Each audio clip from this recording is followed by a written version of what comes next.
traveling all across the country for the last 9 months now. And it has been a remarkable journey. Many of the people who are here today were here at the beginning, from the start. And what's been striking as I've been traveling all across the country is these enormous crowds like the one we see here today. We've had 20,000 people in Austin, Texas, and 20,000 people in Atlanta, Georgia, and 15,000 people in Oakland, California, and 10,000 people in Iowa City, Iowa. Iowa City doesn't have that many folks. So when you get 10,000 people, that's something. But what's remarkable is not just the size of the crowds, it's the makeup of the crowds. Because what you see all across the country is a cross-section of a nation. You see young folks and old folks. You see black folks and white folks and Hispanic folks and Asian folks and Native American folks. You see straight folks and gay folks. You see disabled folks. You see Democrats and independents. And yes, you even see some Republicans. I know this because they whisper to me while I'm shaking hands. They say, "Barack, I'm a Republican, but I support you."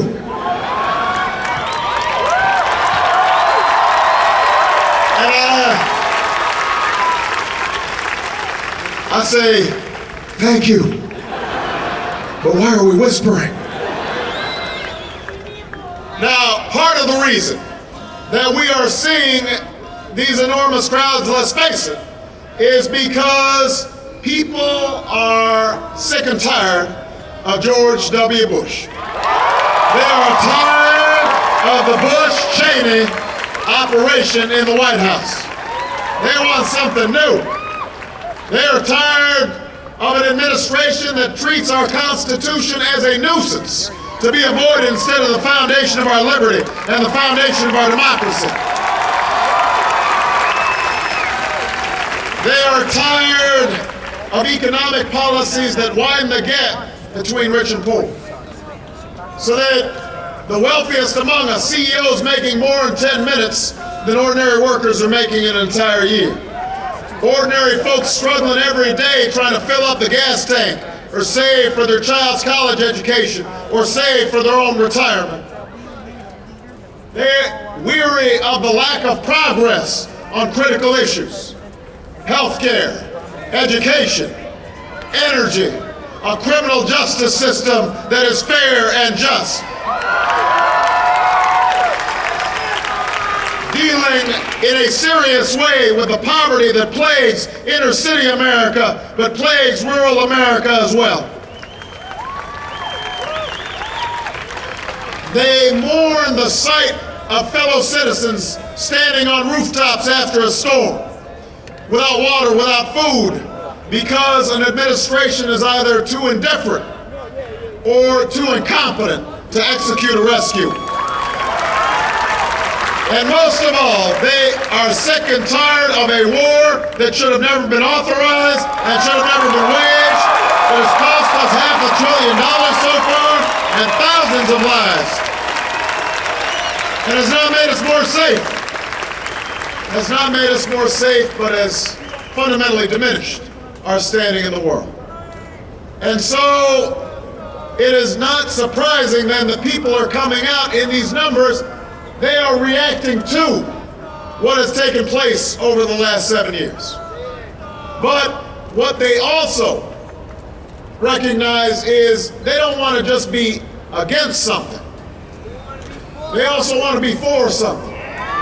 You are here not just to rebuke George W. Bush because he won't be in the ballot in 2009. You are here to affirm something. You're here to affirm an idea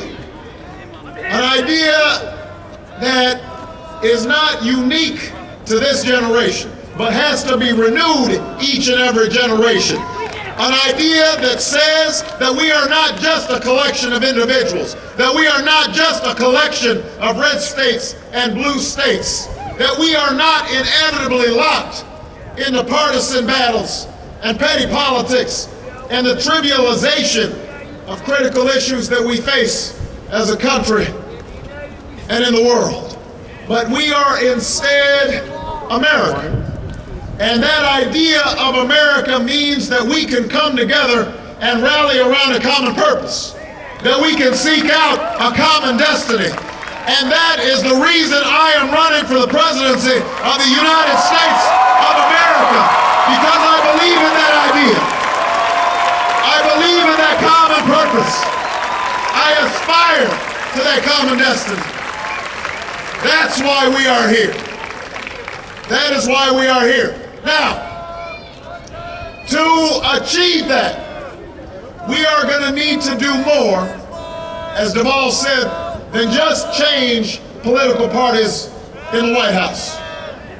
Change begins by getting rid of George Bush. But change doesn't end there. We are going to have to do more than change parties. We are going to have to change our politics.